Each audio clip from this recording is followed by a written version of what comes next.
Matt Gross. And this is Post-Race Purgatory. And as we learned today in NASCAR, this does not mean I love you.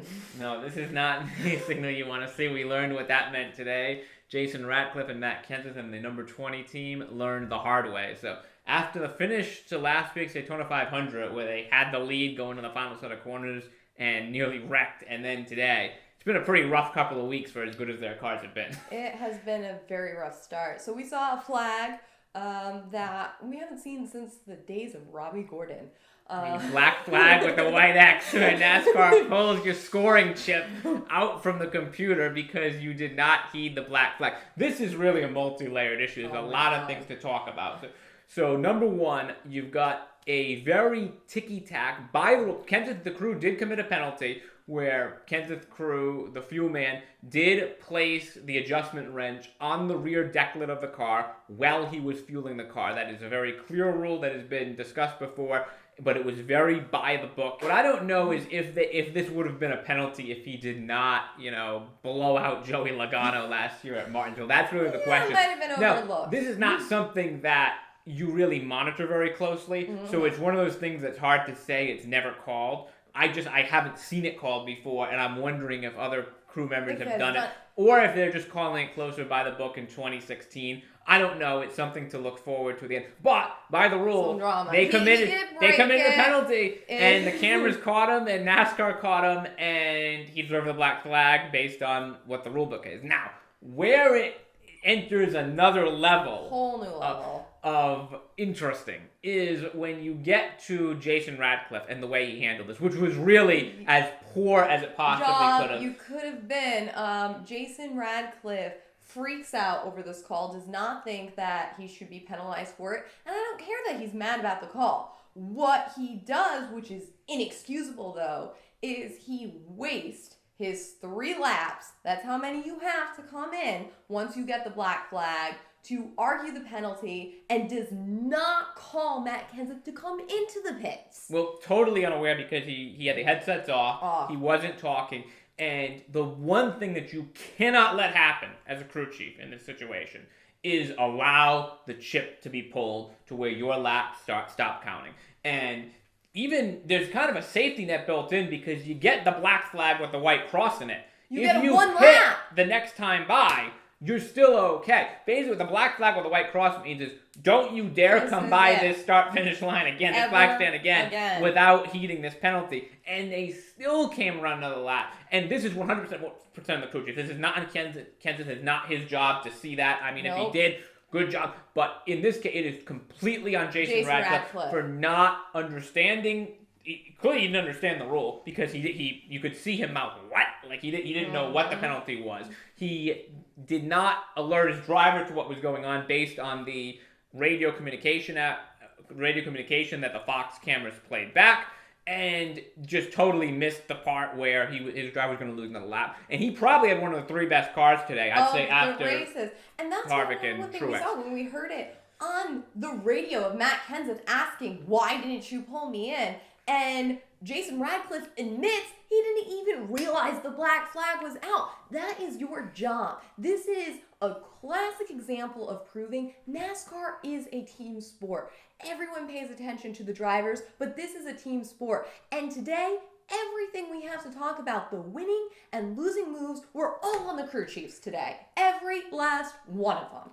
It was so bad. Matt Kenseth had one of the 3 cars to beat. I would say so. And none of them won. None of them won. If you think Harvick, Truex, and Kenseth are the 3 best, which I think we talked about that before the show here.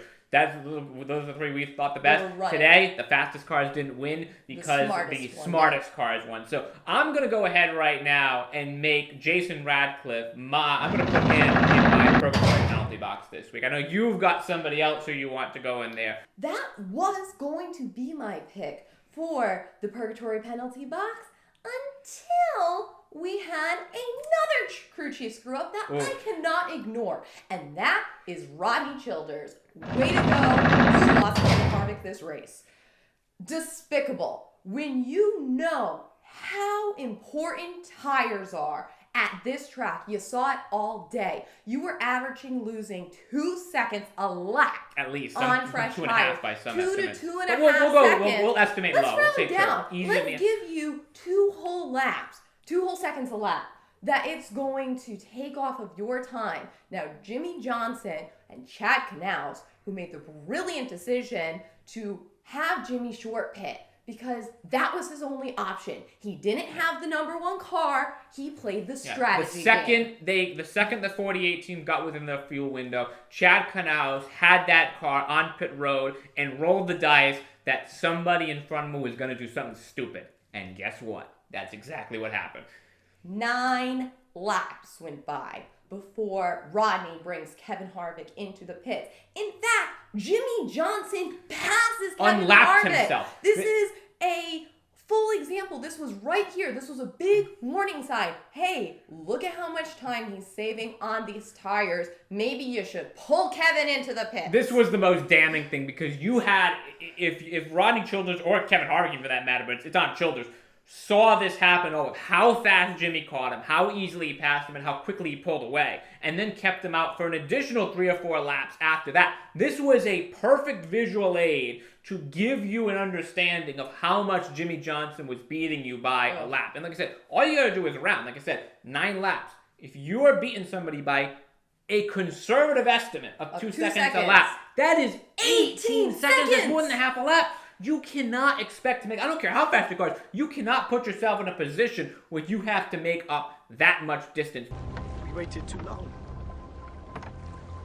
And then to top it off, they had a bad pit stop with a left front. Where they lost the left front wheel 4 additional seconds on their pit just times terrible. comparison. You deserve to lose. I'm sorry. You deserve to lose the race. So I'm putting Rodney in the purgatory penalty box, and Chad Knaus can sit there laughing in victory circle because he made an excellent call that completely paid off. The other reason why this move is so bad, it's not like it's a split-second decision where, a caution was like, oh, do we pit, do we not? This is, you're watching this lap after lap after lap. And this, by the way, folks, is not Monday morning quarterbacking it. We're sitting every single lap like, he's going to come in this lap, right? Like, right. He's going to come in this lap, right? And I'm watching Jimmie Johnson put these lap counts. I'm like, this is not going to be pretty. And as soon as he comes in, they show Harvick's pit stop.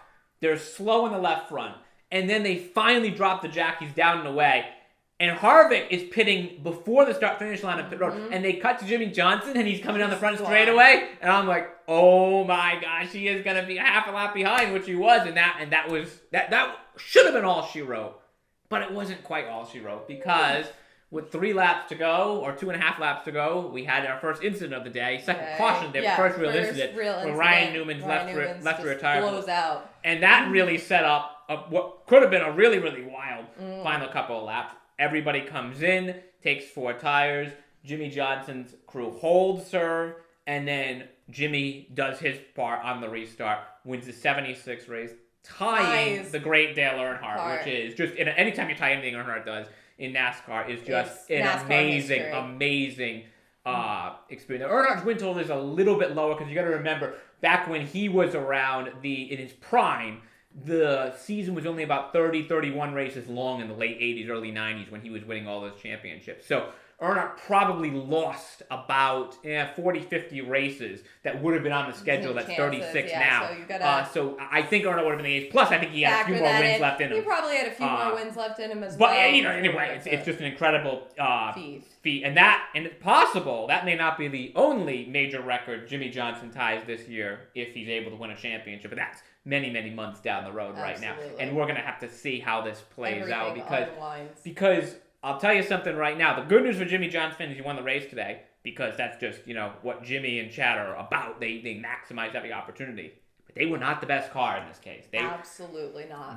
There was 3 cars from what you could see that had winning cars. One we know is Kevin Harvick. You saw the lead all day. One you know is Truex. He was up there. He feel like he was just one notch off all day. Just one notch off. Right there, which is really impressive. A great start to the 2016 season. Backing up a great 2015 for season. Truex really coming to his own. And the third car, which we all talked about thanks to that purgatory penalty box nomination, was Matt Kenseth. It was difficult to see because this mistake happened early on in the day, sort of mid-stages. like the first third to middle of the way, but his car was another car to beat. You saw him when he kept being the first car 2 laps down. Every time someone else was getting lapped, he would move up. And one of the reasons why he couldn't make it up today, because for once, NASCAR didn't throw a debris caution every 50, 60 laps. Well, NASCAR. Yeah. And even that one probably shouldn't have been thrown. There was a water bottle on the track, but I'll sign up for this every single week. We actually got to see a race play out naturally. And you really learn about the drivers this way. You can see how the cars handle on the long run. You can clearly see already the strategy, the decisions that have to be made under this. And I truly do believe that if NASCAR continues not to throw these BS cautions, you will see more natural cautions, because what will happen is drivers will know you'll get stuck a lap down. So you can't just make it up, which means you have to be more aggressive early. And when you get more aggressive, that's when we get exciting racing. Organic cautions. And organic cautions will be bred from that. I'll give you the great example here. The best example of today is Denny Hamlin. Early in the first 15 laps, he was moving up. Burned his tires off, got in the top 5, and then just fell back. Next, 100, 150 miles, did not have a good car, lost a lap because they missed the setup in the first third of the race. Now, normally, when NASCAR throws all these debris cautions early in the race, Denny won't lose a lap because the run didn't go on long enough. They have their chance to adjust, and by mid-race, he's back running 4th or 5th, and then just kind of runs there the rest of the day and nothing goes on. Today, you had this incredibly long, over 2-hour green flag run to start the race. Denny Hamlin loses a lap. Other cars who are lapped done get in front of him in the free pass, but that also needs to go. That's another topic for another day. And now he's trapped a lap down, and he can't make it up. And the reason why he can't make it up is because they did not hit the setup in the first third of the race. The point is, when you don't throw these debris cautions, the first part of the race matters. That's one of the biggest problems with NASCAR right now. You say, I don't feel like the first half of the race matters that much, because they're going to get all these wave arounds and free passes. Everybody's going to back on the lead lap. And today it didn't happen. And like you said, if this happens 5-6 times, everybody's going to say, whoa, now we got to get, now we have to be more aggressive, because we can't go a lap down, because going a lap down, right now, in most races, going a lap down doesn't matter. Today it did, because we only had one caution in the first 490 miles of the race. So it was extremely refreshing. Every single time we came back from commercial, we're like, be green, be green. Yeah. And I don't care if there's a wreck, that's exciting stuff, but I gotta applaud NASCAR on only throwing. Yes, please, more of this. Allow the race to play out organically. Very good thing. Yeah, it was dramatic. It was slowly built over time. It was wonderful to see. Now, one last thing we're going to discuss before we head out here is the new lower downforce package. First time on the 1.5 miles. I thought it passed with flying colors. I thought it put the racing back in the driver's hand. The car slowed down in the middle of the corner. The only thing I will say, I think you get an A today. Today was the quiz. Next week at Vegas is the test. Exam. Because Atlanta, you have the beneficiary of the tires naturally falling off a very abrasive racetrack. Yeah. Next week, Vegas falls into this cookie cutter single. That Vegas was a poster child track for the snooze fest racing that has been on some of these 1.5 miles. Absolutely. Chicago, Kentucky, this type of track. If they can put on this type of show, then we know we're on to something. So next week is a very, very important race. One for the downforce package, 2. I want to see him not throw a bunch of cautions in. Yes. Unless there's actual incidents, then obviously you have to throw them. So that's what I'd like to see. So I'm cautiously optimistic about going into next week. It does. I'm definitely more excited for Vegas than I usually am. I can absolutely say that. We've got some good things coming. We will be back next week reporting on Vegas. Let us know in the comments below. Since we don't agree, you got to tell us who made the most sinful move of the race. Was it Rodney? Was it Jason? Or do you have another nomination? This is Post Race Purgatory. See you next week. See you.